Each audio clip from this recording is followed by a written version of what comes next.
नमस्कार विद्यार्थी मित्रांनो आपलं सर्वांचं या ठिकाणी स्वागत आहे. आपण बघतोय ग्रामसेवक भरती आणि त्यामधलं मराठी शब्दसंग्रह. बघा आपल्याला TCS आणि IBPS पॅटर्ननुसार सध्या जावं लागणार आहे.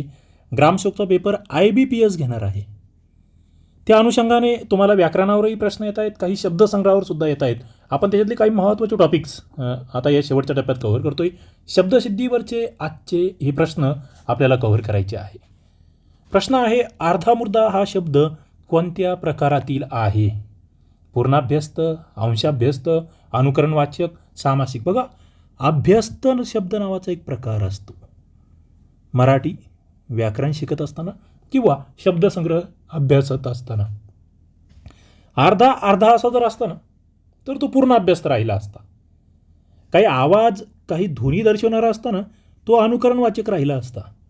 मात्र इथे अर्ध्याला लागून पुढे मूर्धा आहे, अचा म झाला, याला आम्ही अंशाभ्यस्त शब्द असं म्हणतो. घोडा घोडा खेळू चला, मौज घडीभर करू चला. या वाक्यातील अधोरेखित शब्दाचा प्रकार ओळखा. बघा आता या ठिकाणी जर बघितलं, अधोरेखन मी करतो आहे घोडा या शब्दाला. बघा घोडा जवळजवळ आहे शब्द असं समजा. घोडा खेळू चला, मौज घडीभर करू चला. तुमच्या लगेच लक्षात आलं पाहिजे की एकच शब्द पुनरावृत्ती होते आहे. घोडा या शब्दाची अभ्यस्त, सामासिक, पूर्णाभ्यस्त, अंशाभ्यस्त. खरं म्हणजे अभ्यस्त शब्दसुद्धा आहे, पण त्याचा उपप्रकार या ठिकाणी दिला आहे ना, पूर्णाभ्यस्त. मग असे जर दोन ऑप्शन असेल तर काय करायचं, तर आम्हाला जास्त डीपमध्ये जायचं, त्याचा उपप्रकार त्या ठिकाणी सांगण्याचा प्रयत्न करायचा. ते उत्तर जास्त बरोबर असतं. तसं जर बघितलं तर हा प्रश्न याच्यावर ऑब्जेक्शनही येऊ शकतं, कारण त्याला अभ्यस्त आम्ही म्हणू शकतो, त्याचा प्रकार आहे पूर्ण अभ्यस्त. पण आम्हाला जर उत्तर द्यायचं आहे ना तर आम्ही त्याचं उपप्रकाराकडे गेलो पाहिजे. मराठी उपसर्ग लागून तयार न झालेला शब्द कोणता? बघा बिनचूक, आबोल, पडछाया, अवघड. बिन हा कोणत्या भाषेतून आलेला उपसर्ग आहे? आव, पड. मला वाटतं 4 शब्द बघितल्यावर आहे ना सहज तुमच्या लक्षात येतं, सहज. आम्ही बिन तक्रार नावाचा एक शब्द ऐकत असतो का, बिन तक्रार.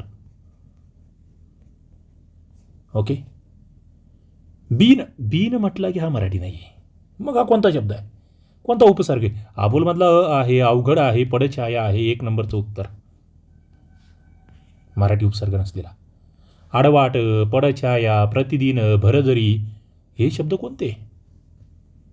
4 नंबरचा प्रश्न आहे. उपसर्ग साधित, तद्धित, प्रत्ययघटित, अनुकरणवाचक. बघा आडवाटमध्ये आड उपसर्ग लागला, पडछायामध्ये पड, प्रतिदिनमध्ये प्रति, भरजरीमध्ये भर. म्हणजे सुरुवातीला जे लागले ना, सुरुवातीला स्टार्टला हा इथे शब्द, त्याच्या सुरुवातीला जे काही शब्द लागत आहेत ना त्याला आम्ही उपसर्ग म्हणतोय. उपसर्ग साधित असे ते शब्द आहेत. अण्णा, आप्पा, अक्का, ताई हे शब्द मराठीमध्ये कोणत्या भाषेतून आलेत? तेलुगू, तमिळ, कानडी, गुजराती. अण्णा, आप्पा, अक्का, ताई मराठीमध्ये कुठून आले? कानडीमधून आले. अर्ज हा शब्द मराठीत कुठून आला? बघा आता हे फार महत्त्वाचं आहे. अर्ज कुठून आला हा तर पाठच पाहिजे. अर्ज अरबीमधून आला आहे. प्रत्यय साधित शब्दाचं या ठिकाणचा पर्याय ओळखा. प्रत्यय म्हणजे शेवटी लागतोय, ज्याला आम्ही सफिक्स म्हणतोय. झगडा, कल्पना, ठेचा, बेगुमान, दररोज, कमजोर, संयोग, संगती, संकल्प, अनुस्वार, पराकाष्ठा, निरंतर. आलाय का घोळ लक्षात? हे जे 2, 3, 4 जेवढे काय सगळ्यांमध्ये उपसर्ग लागलेले आहे. प्रत्येक झगडा, कल्पना, आ, ठेचा सगळ्या ठिकाणी किंवा आ हा प्रत्यय लागला आपल्याला दिसतोय. इथे उत्तर तुमचं राईट असलं पाहिजे. प्रतिकार, पडजीब, दरमजल, हरवक्त हे शब्द व्याकरणामध्ये काय म्हणून ओळखले जातात? आता नाही चुकत तुम्ही. हा पडजीब तर रिपीट झाला. उपसर्ग साधित, प्रत्यय साधित, अभ्यस्त, अनुकरण वाचक काय म्हणणार? आधी लागतायत ना, सुरुवातीला लागतायत. जे सुरुवातीला लागतायत ना त्यांना आम्ही उपसर्ग साधित म्हणतोय. 8चं उत्तर 1 लक्षात ठेवायचं आहे. मित्रांनो, ज्यांना ग्रामसेवकची टेस्ट सिरीज पाहिजे आणि नोट्स पाहिजेत ना त्यांच्यासाठी अभ्यासकट्टा ॲपवर आपण नोट्स आणि टेस्ट सिरीज स्वतंत्रपणे तुम्हाला देतोय. अभ्यासकट्टा नावाचा ॲप तुम्ही डाउनलोड करा. शेवटचे 2-4 दिवस तुमच्याकडे असेल तरी तुम्हाला याचा फायदा होणार आहे, कारण तुम्हाला नोट्स वाचता येईल, ज्यामध्ये तांत्रिकच्याही नोट्स आहेत, मराठी, इंग्रजी, गणित, बुद्धिमत्तेच्या GKच्या सुद्धा नोट्स आहेत. आणि टेस्ट पेपर आहे ज्यामध्ये तांत्रिकचे सुद्धा प्रश्न अवेलेबल आहेत. तुम्हाला निश्चितपणे फायदा होईल. अभ्यास कट्टा ॲपची लिंक डिस्क्रिप्शन बॉक्समध्ये आहे किंवा प्ले स्टोअरला जा, तिथूनही जॉईन होता येईल. मूळ शब्दाच्या मागे बघा, मागे पूर्वी एक व अधिक अक्षरं जोडले जातात, त्याला आम्ही काय म्हणतोय बघा. मागे म्हणजे काय, हा शब्द आहे समजा, इथे हा शब्द, याच्या इकडे की इकडे, शेपूट की मुख, असे दोन आपल्यासमोर हे येतात. पूर्वी म्हटलंय, पूर्वी म्हणजे आधी, आधी असा सुद्धा एक शब्द आम्ही त्याला वापरू शकतो. आधी, सुरुवातीला असाही शब्द वापरू शकतो. मागे म्हणजे सुरुवातीला. काहींना ते मागे शब्दाचे दोन अर्थ निघतात. मागे म्हणजे शेवटी वाटू शकतं, तसं नाही आहे. इथे मागेचा अर्थ आहे आधी, पूर्वी, सुरुवातीला. मग हे असतं त्याला आम्ही काय म्हणतो, त्याला उपसर्ग म्हणतोय. तंबाखू, बटाटा, हापूस, फणस, कोबी हे कुठून आले? तंबाखू, बटाटा, हापूस, फणस, कोबी मराठीत आले परकीय भाषेतून. अरबी, फारसी, पोर्तुगीज, तेलुगू कुठून आले? हे पोर्तुगीजमधून आलेले शब्द आहेत. तंबाखू, बटाटा, हापूस, फणस, कोबी, पोर्तुगीज. घी घी माझे वाचे, गोड नाम विठोबाचे कोणता प्रकार आहे? पूर्णाभ्यस्त, अंशाभ्यस्त, अनुकरणवाचक, वरीलपैकी एकही नाही. 11 नंबरचा प्रश्न आहे. आणि इथे अधोरेखित कशाला करतोय मी? घेई, घेईला मी अधोरेखित करतो आहे. घेई, घेई बघा, एकच शब्द पुनरावृत्ती होते आहे, याला आम्ही पूर्णाभ्यस्त असं म्हणतो आहे. घेई घेई माझे वाचे, गोड नाम विठोबाचे. आता हे मूळ शब्दाच्या मागे पूर्वी झालं आपलं, हे रिपीट होतंय, पुढे जातो. योग्य विधान ओळखा बघा. उपसर्ग घटित, प्रत्यय घटित, अभ्यस्त, सामासिक हे सिद्ध शब्दाचे प्रकार आहे असं म्हटलं. सिद्ध. उपसर्ग स्वतंत्रपणे वापरता येतात. पूर्णाभ्यस्त, अंशाभ्यस्त, अनुकरणवाचक हे अभ्यस्त शब्दाचे प्रकार आहेत. उपसर्गाचा क्वचित स्वतंत्रपणे उपयोग होतो. योग्य एकच आहे बघा. पहिला मुद्दा, हे जे उपसर्ग घटित, प्रत्यय घटित यांना आहे ना आम्ही साधित असंही म्हणतो. उपसर्ग साधित, प्रत्यय साधित असे म्हणतो. हे ना साधित शब्द आहे, साधित. हे काहीतरी आधी मागे शेपूट लागून कुठेतरी जोडलेलं आहे. पहिलं विधान चुकतं. उपसर्ग स्वतंत्रपणे वापरता येतात? नाही वापरता येत. हा, पूर्ण अभ्यस्त, अंश अभ्यस्त, अनुकरणवाचक अभ्यस्तचे प्रकार आहे. यस. उपसर्गाचा क्वचित स्वतंत्रपणे उपयोग होतो? नाही, अजिबात नाही. इथे घोळ करू नका. फक्त 3 नंबरचं उत्तर तुमचं बरोबर आलं पाहिजे.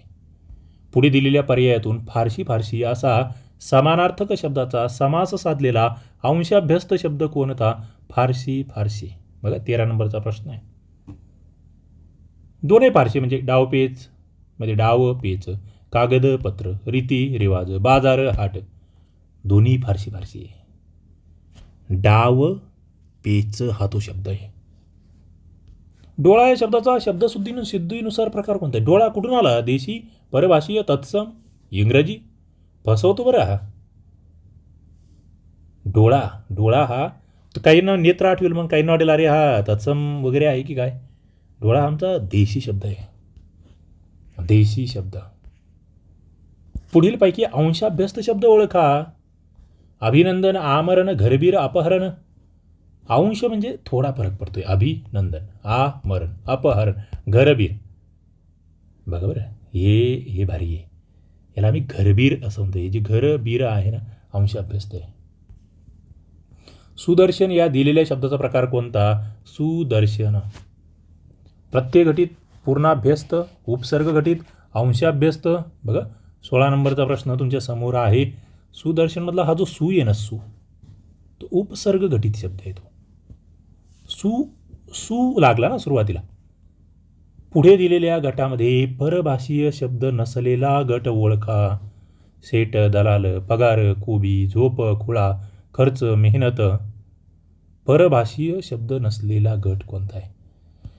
सेठ, दलाल कोणते शब्द आहे? गुजराती आहे का सांगा बरं. पगार, कोबी कुठून आले मला सांगा. खर्च, मेहनत कुठून आले? तुम्हाला याचे ना ते कोणत्या भाषेतले ते ओळखता आले पाहिजे. इथे देशी एकच आहे. झोप आणि खुळा हे देशी शब्द आहे. तत्सम शब्द कोणते नाहीत असं म्हटलं आहे. भाऊ, गाव, जल, ग्रंथ, कर, ग्रंथ, परंतु, यद्यपि. 18 नंबरचा प्रश्न आहे. तत्सममध्ये जल येतो. तत्सम म्हणजे काय? संस्कृतमधून जसेच्या तसे आलेले, म्हणजे त्यांना मी संस्कृतच म्हणतो. जल, ग्रंथ, परंतु, यद्यपि, कर हे सगळे तत्सम आहे. भाऊ आणि गाव हे तद्भव शब्द आहे. ग्रामपासून गाव आला, भातृपासून भाऊ आला, बंधुता कुठून आला?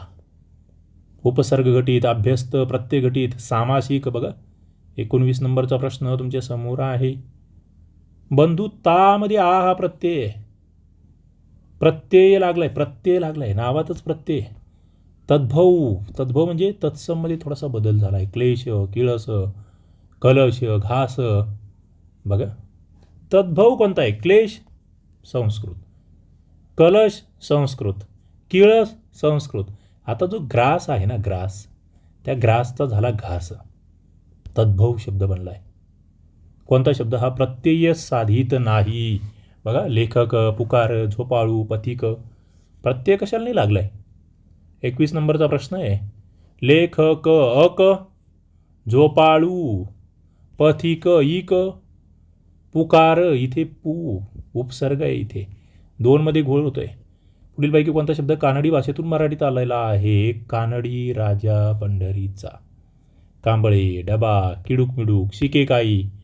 3 शब्द तर एकाच भाषेतून आले. राहिला एकच, कानडी काका. कानडी विठ्ठल. कांबळे हा शब्द आहे ना, कानडीतून आलेला आहे. पुढे रखरखचा म्हणजे गट कोणता आहे? रखरख हा कोणत्या गटातला शब्द आहे असं तुम्हाला वाटतं? रखरख शब्दाची पुनरावृत्ती आहे. पूर्णाभ्यस्त, नादानुकारक, अंशाभ्यस्त, प्रत्यय घटित.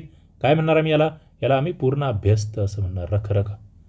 तत्सम शब्द ओळखा. कवी, दूध, काम, झाड. 24 नंबरचा प्रश्न आहे. जसंच्या तसं आलाय संस्कृतमधून, त्याला आम्ही कवी म्हणतोय.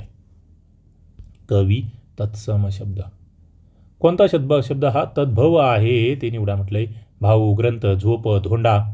बघा बरं का, तद्भव म्हणजे संस्कृतमध्ये थोडा बदल झाला. बघा याच्यामध्ये संस्कृत जशीच्या तशी कोणती दिसत आहे तुम्हाला? ग्रंथ संस्कृत आहे, झोप देशी आहे, धोंडा जे देशी आहे. भाऊ हा एकमेव शब्द आहे जो तद्भव आहे, तत्समपासून आला आहे. मित्रांनो अशा पद्धतीने हे प्रश्न आपण बघितले. ग्रामशुक भरती विजय भव बॅच आहे.